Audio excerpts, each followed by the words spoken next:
Hello everyone, how's it going?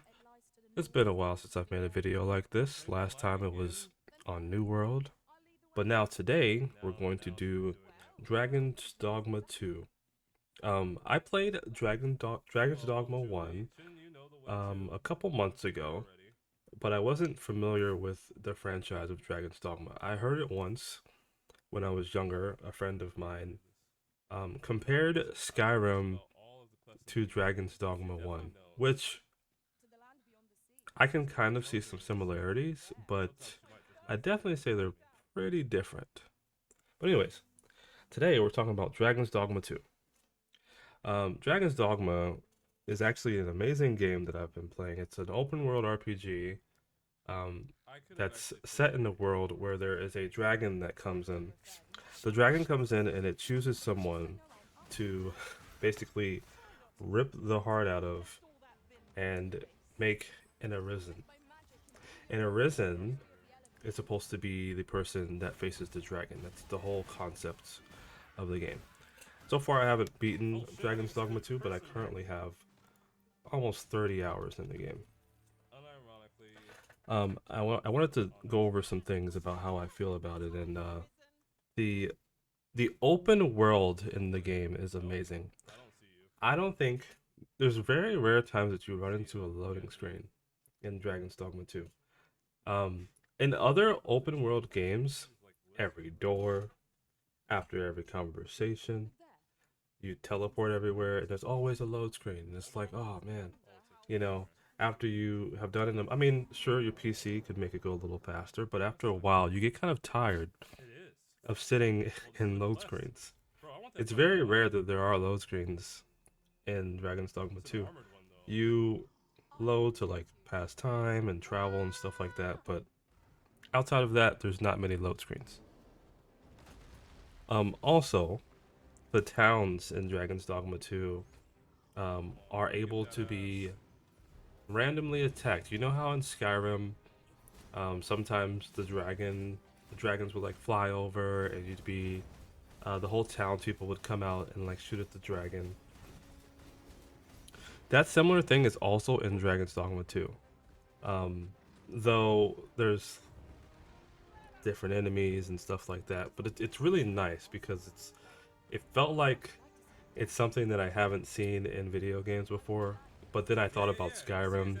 That's pretty much the only time that I remember in an open world game I just walk into town and oh, there's something here it's not supposed to be. There's a dragon. There's a bunch of lizard people. There's wolves. And you're like, what is this doing here? It's really impressive though. Also, the pawn system in Dragon's Dogma 2 is very unique. It's like three NPCs that follow you around. They're like people from a different dimension that have no. Maybe I haven't discovered it yet, but as far as I know, they have no rhyme or reason particularly to why they are the way they are, but they specifically exist to serve the Arisen. So for the Arisen, they'll help them out. They'll guide them where they need to go. They'll give them items and stuff like that. And in Dragon's Dogma 2, you can make your own pawn. You make one of them, and then you go to like um, a Rift Stone, and you can pull out friends' pawns. You can pull out pawns of other players, just random players that have made some. Pawns are wandering around in the world. You can just be walking down a path, and there is a pawn fighting a whole bunch of goblins. And then once the goblin fight's over, they're like, "Hey, you can make use of my services." And usually I'm like, "Yeah, get lost. I'm good." But it's possible. It's really cool. I actually really like that. And then not only the way that the system works, but the fact that they are also in the world, and you can just happen upon them is really nice.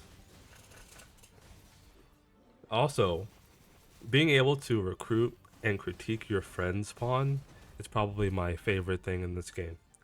You can you can go through like your Steam friends list, or I'm sure like PlayStation and Xbox probably have the same thing, and you can find your friends that also play the game that have a pawn, and you can, get them to join you. And I mean, there's been a time or two where I recruited someone's pawn and they're naked, and I'm like, uh, what's going on? Why are they naked? But I just find that really funny that like you can just kind of like interact with your. It's not an online game, but you can interact with your friends online in that way. It's really cool. Also, this is Dragon's Dogma 2. The combat in it has some similarities to Monster Hunter for me.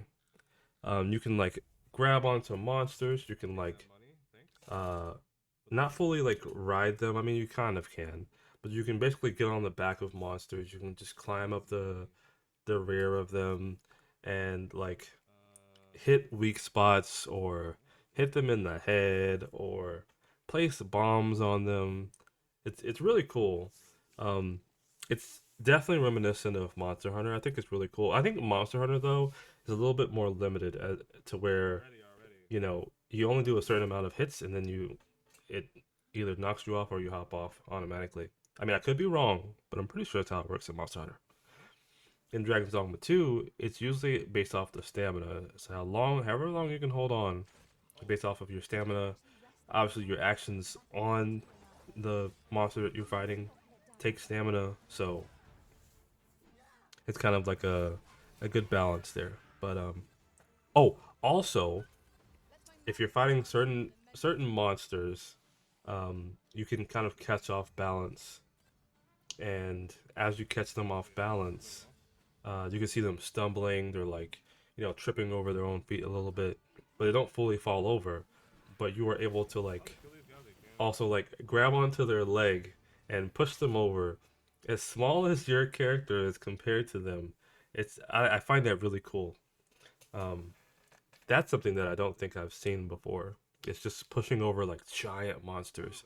You're like, I mean, they're already on the way down, and you're just like, okay, shove them into a rock, and then you easily just take them out because you can just aim for the head at that point. Also, um, one of my one thing that's actually kind of caught me off guard, but it's been enjoyable.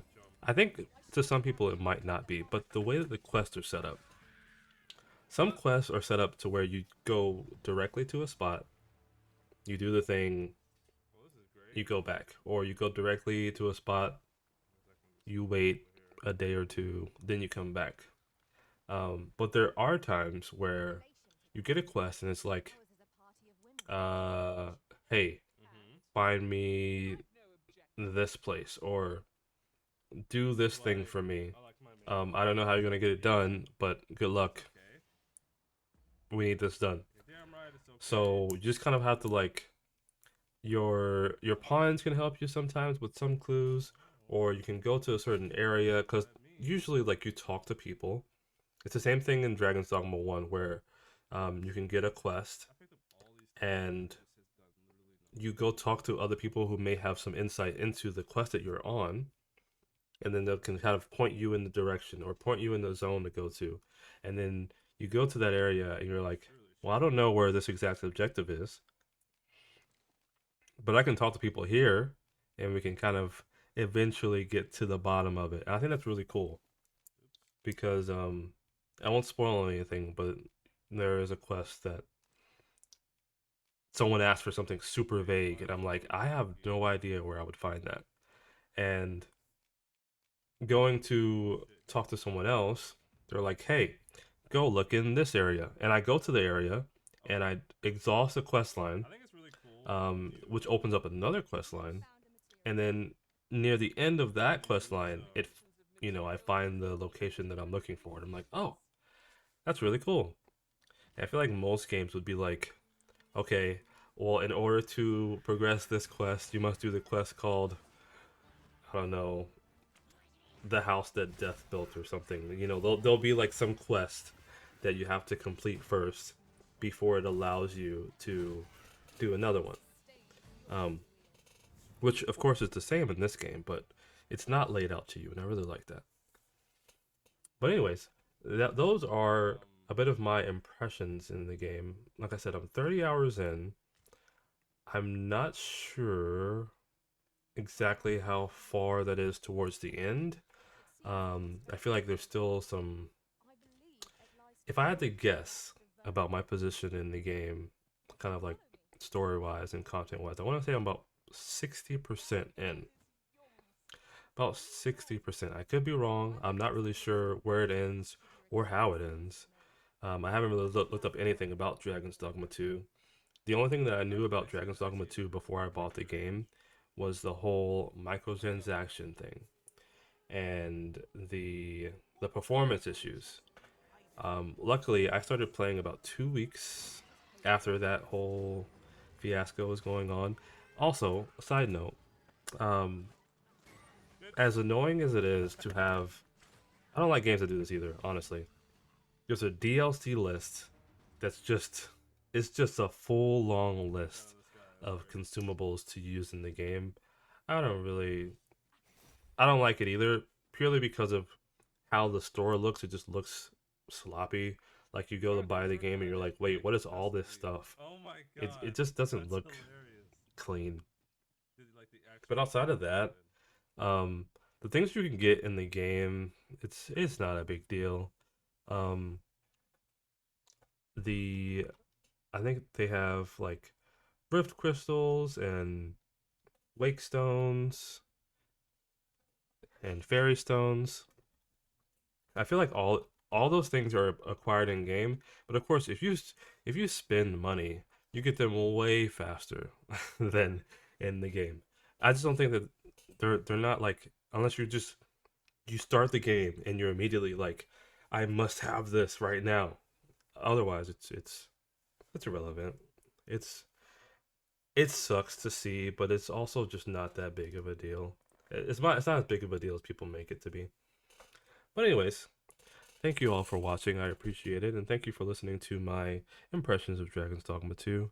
Hope you have a wonderful day, and I will see you later. See ya.